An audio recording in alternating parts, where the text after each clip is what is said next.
tackling tough topics to help you think reasonably about life's most important issues. This is Thinker Sensitive. This is Chad Graham with Thinker Sensitive on the rise of socialism. I'm here with Ben Crenshaw, my co-host and capitalist extraordinaire, and Nicholas Mashanya for this episode on what is socialisms. We're going to talk about the spectrum of socialism, and we're going to try to give a good explainer definition episode on what socialism is, what are its finer points. Guys, thanks for being here today. Thanks, Chad. My pleasure. Sure, guys. Okay, so Ben, I want to start with you. Go ahead and give us the spectrum of socialism. What is socialism? Yeah, this is a really important issue because definitions are critical. And everybody seems to have a different definition of socialism. People have a different idea in their head of what socialism is. So let's just kind of think about kind of the range or the spectrum of socialism from one end to the other. And I kind of think about it as three broad groups. Your first group are kind of your utopian socialists. These are early socialists in the 19th century. And then you had kind of your Marxist-Leninists. So these are kind of social scientific socialists. They dominated the last half of the 19th and into the early 20th century. And then to the rest of the 20th century and into the 21st century, we have our democratic socialists. So these kind of three broad groups, your utopian socialists, your Marxist-Leninists, and then your democratic socialists. So that's kind of the spectrum, and there's some play, some give and take there, and exactly what each of them believes and their own understandings of definitions and values and so forth within the spectrum of morality and economics and the like. Okay, so you have these three broad categories. Give us some history. How did socialism come to be? How did it develop as a way of economic thinking and political ordering? How did we get here? Yeah, that's a good question. So a brief overview is that the etymology or the first use of the word socialism, it comes from the French socialism. It wasn't probably attested until 1827 to 1832, and that's right on the tail end of the Industrial Revolution, which began in 1760 in Great Britain. And the Industrial Revolution was a massive upheaval of work and culture and values. You moved from an agrarian society to an urban society. You had kind of the breakup of the agrarian family. You had massive shifts from the feudal manorial system and mercantilism to a more industrial economy. Mm-hmm. So with this, you had like an upheaval of communities, upheaval of values, different kinds of work relationships. Reordered the whole world. Reordering all of society, the mass influx of commodities and goods and so forth. And so at the tail end of this, 50-year period, 60-year period of great change, you had these thinkers, these political, economic, and social thinkers who were trying to kind of like recapture the idea of community and solidarity and bring back some of that order and security to life because there had been such massive and rapid changes. So that's kind of like the origin of the thinking about a new political economic order.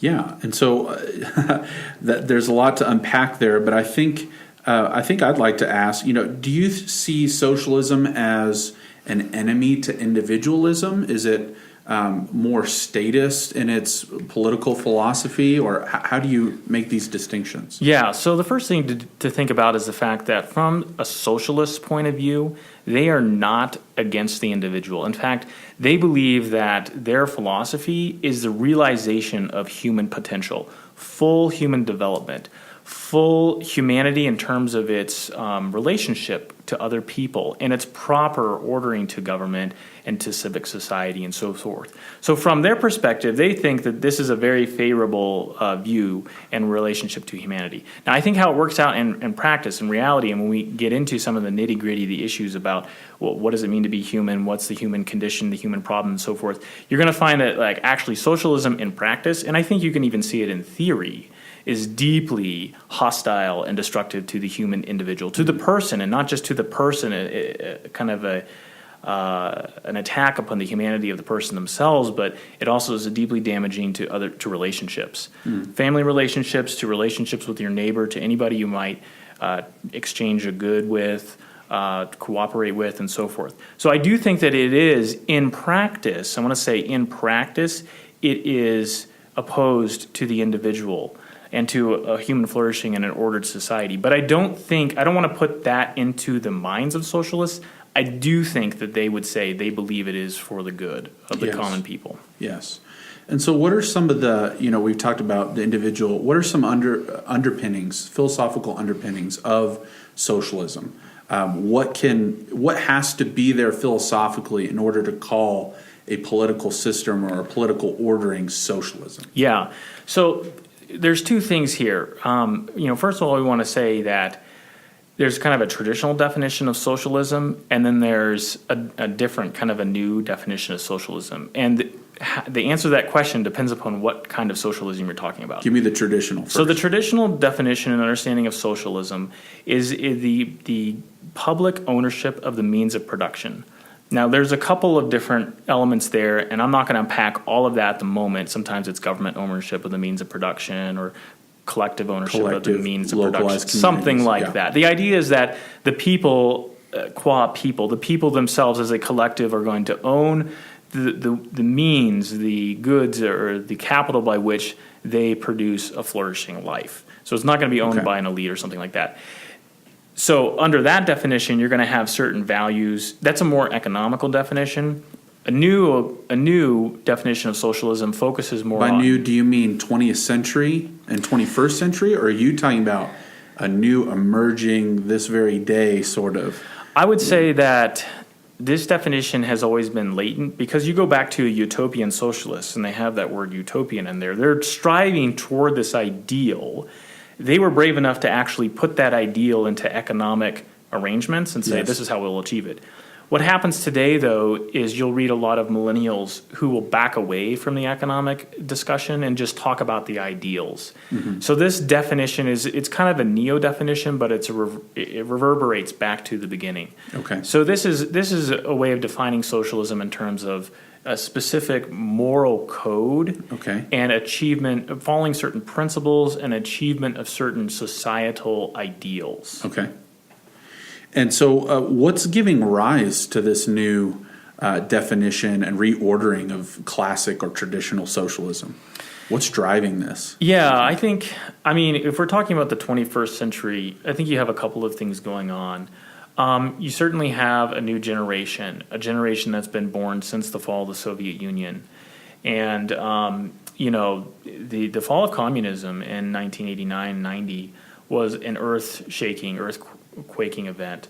And it was inconceivable at that point that there would ever be a future generation that would ever go back and legitimately consider socialism or communism as a proper ordering of society. It was just unimaginable.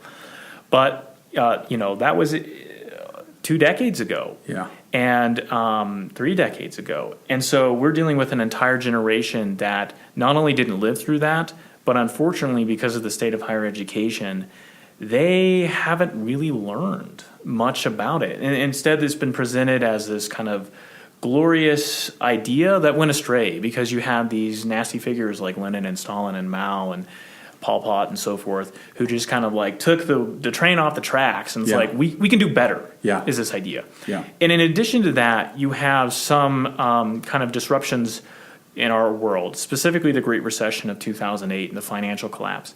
And that was, the popular narrative there was that it was blamed exclusively on capitalism, on risky banking, greed, run amok, and so forth, that just kind of screwed over the common man. And you had these fat cat bankers and Wall Street investors who got out. And so this idea that like capitalism is corrupt, it's ripping off the common person. We can do better. The previous decades or previous centuries of socialism were just misimplemented. Yeah. It can be done better. Yeah. So I think procedurally we're gone wrong, but the ideal is still worth preserving. Right. We just need a new procedure to get these ideals instantiated into the culture and the world. Exactly. Yep. Okay. That's interesting, because I think something that I've been noticing kind of in this movement today is a lot of democratic socialists or apologists for socialism tend to gravitate toward the desired outcomes of socialism and reject the philosophical underpinnings of socialism that are required in order to achieve those outcomes. So things like free college, which we'll discuss, and free healthcare, things like that, those are desired outcomes, but when they hear the philosophical underpinnings that you have to accept and bring into the order of law and public policy in order to get those things, they reject them as communist or 20th century tyranny.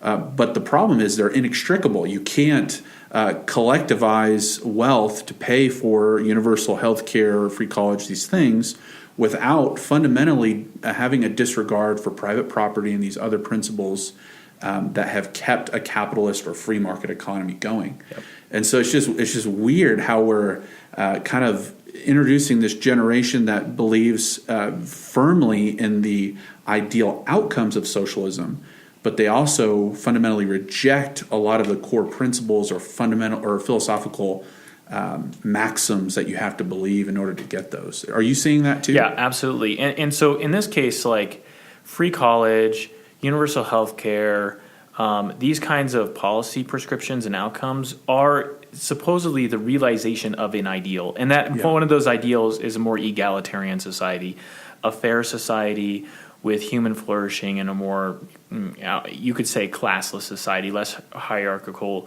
relationships. Equal and so forth, equal outcome. Yeah, and so this goes back to what you're talking about in terms of kind of some of the definition of socialism revolving around certain principles and values. And I want to highlight three things that kind of the socialists and the capitalists Hit me. would see differently. All right, three things. Three things would be human nature, specific moral values, and then falling from that, policy prescriptions. So we really have to go back to anthropology. Who are we? How do we function? What is our nature? Because if we get anthropology wrong, the whole train is going to go off the tracks. The ship's going to sink. Let me quote Sam Gregg here. Samuel Gregg is an economist, political philosopher extraordinaire. He said in my first year at Acton, he said, bad public policy begets, or bad anthropology begets bad public policy. Yes. And that is something I've accepted as completely true. Right. Sorry, I had to. Sam Gregg, I hope you listen to this one day. Love you, man. Go ahead. Yeah, so in terms of like the human person, the socialists often say something like this. They'll say, humans are by nature altruistic. They are good. We're mostly good. We are also cosmopolitan. So we're kind of the world citizen idea because we all have a common nature, and so there's this kind of idea of brotherhood of humanity, cosmopolitan type. And then finally, the human nature is unconstrained. And by this, we're drawing upon Thomas Sowell's work, the Vision of the Anointed, where he talks about the constrained and unconstrained vision of the human person. And the socialist takes an unconstrained vision, and that is like human nature is malleable.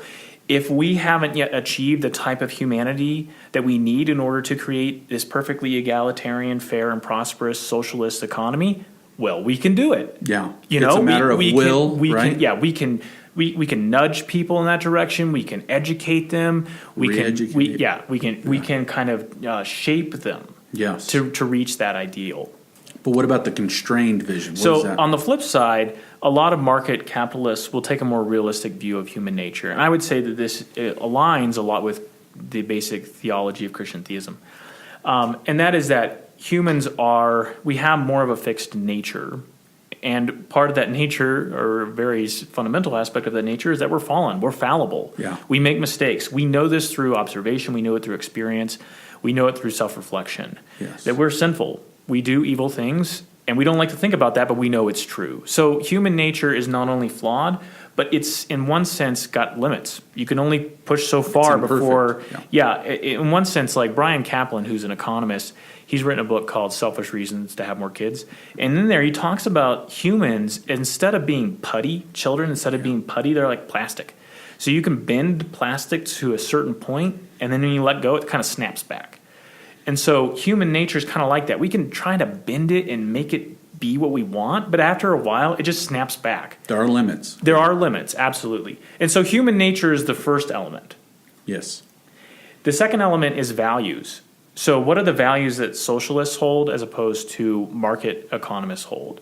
And the values that socialists hold are kind of like those that come out of the French Revolution: liberté, fraternité, Right. equalité. So we're going to have fraternity, the community. Yes. This is the idea of brotherhood of humanity, a cosmopolitanism. We're all going to be in this together as a community, as a group of people. Which doesn't deviate too much from classical liberals or even Burkean conservatives in the sense that, they also believe in this common brotherhood, but it takes a little bit different turn in the next couple of points. Yeah, the one of the issues here is not just these terms, but what they mean. Right. And at some point, we're going to unpack what these terms mean, because it's unfair to say to a capitalist, you don't believe in equality. And the capitalists say, well, I do, but I just think it means something different than what you think it means. In opportunity, not outcome. Yeah, or so forth. Yeah, right. And I prioritize a certain kind of equality, and you prioritize a different kind. And so we need to be charitable to one another and understand we're using the same terms lexically, but we have different meanings, Yes. semantic concepts of them. So the socialists will say, I believe in liberty. I believe in the fraternity of humankind. I believe in equality, but equality of results is really what it boils down to. The outcome should be pretty much parity. Uniform, Yeah. right? On the flip side, capitalists will often hold to, say, the priority of the individual, so they'll prioritize individual liberty, and if individual liberty leads to an unequal outcome, that's okay.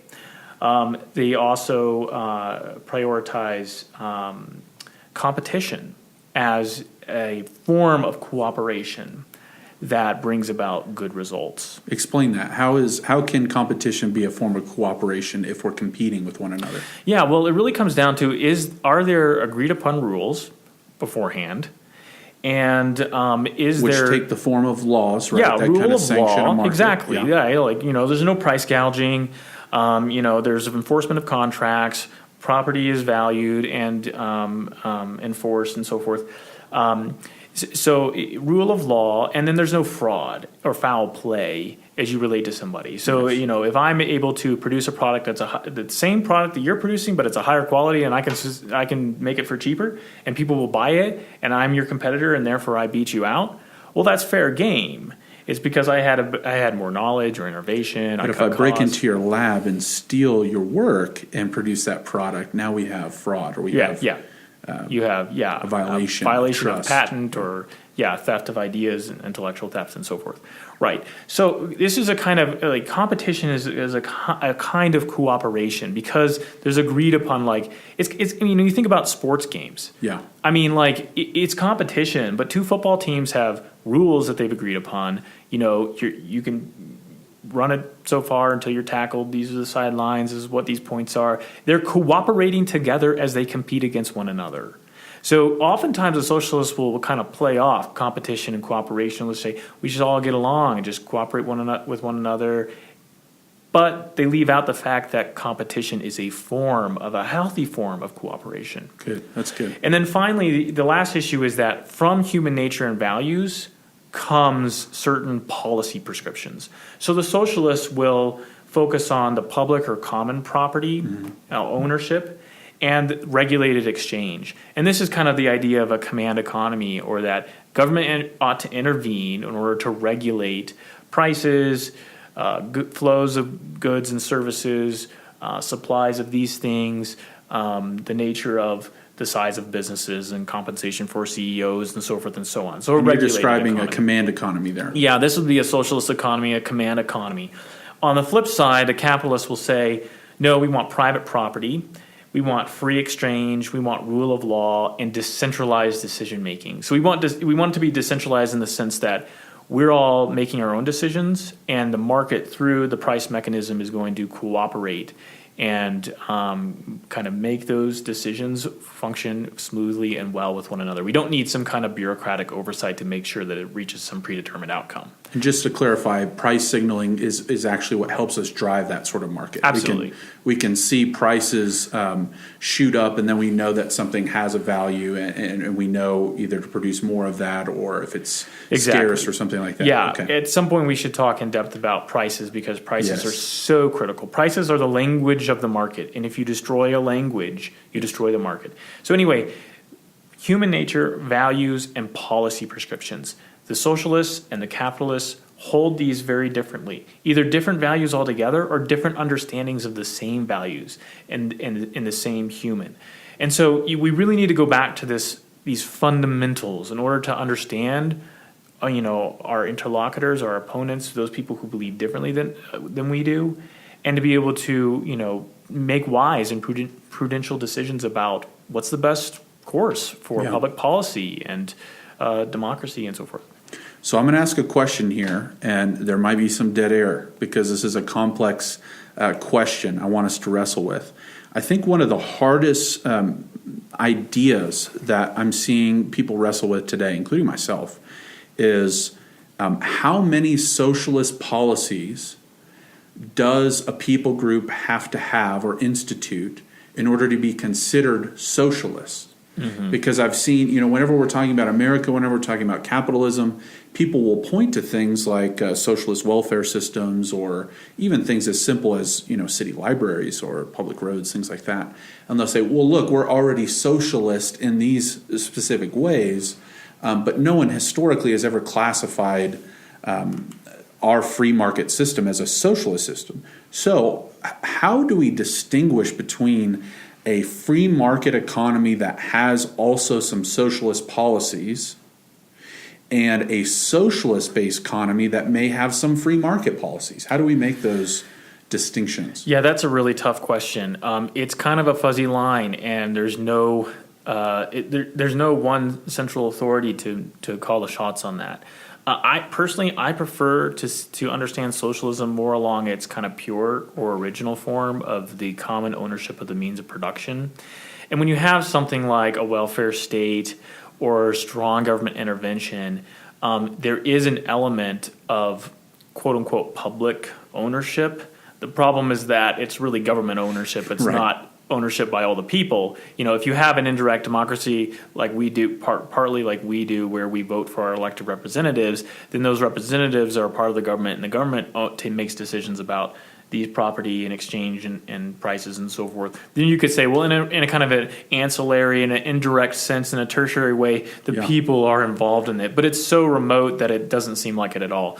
So where do you draw the line between how much welfarism do you need before you turn into socialism? Right. And I think, I don't know, I might draw the line in terms of something like property. Yeah. If the government is being able to, at its will, unilaterally confiscate your property at any time for whatever reason it gives, you are no longer in a capitalist system. And we're not talking about just eminent domain. No. We're talking about at will. The power rests with the government to seize property as it sees fit. Supposedly for the greater good, for the flourishing of society at large and so forth. Yeah, if you have that kind of immediate and intervention by the government without recourse to the courts or anything else, or any kind of ideals such as human rights or something like that, then you are definitely in a socialist state. Yeah.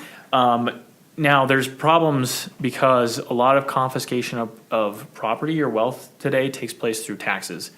And because there is a legitimate place of taxes, taxation is theft. You can push taxes to the point where you're like, okay, well, they're not taking my car, but they're taking so much of my earned and disposable income that I can't buy a car. Right. So in a sense, they're taking the things that otherwise I would have. So you can push it to a point where, it's socialism through a different means or a different form. Okay. Well, Ben, thank you so much. Nicholas and I love having you on the show. We have a lot to talk about, so we're going to move on to other episodes. But this is kind of our foundational episode, giving the parameters and spectrum of socialism. We'll refer back to this episode and other episodes to kind of help us form socialism as we just discuss this rise of socialism that's happening all over the Western world. Thanks, Ben and Nicholas, for being on the show. Thank you, Chad. Thank you. For more Thinker-Sensitive content, visit thinkersensitive.com. Be sure to find us on iTunes and YouTube as well.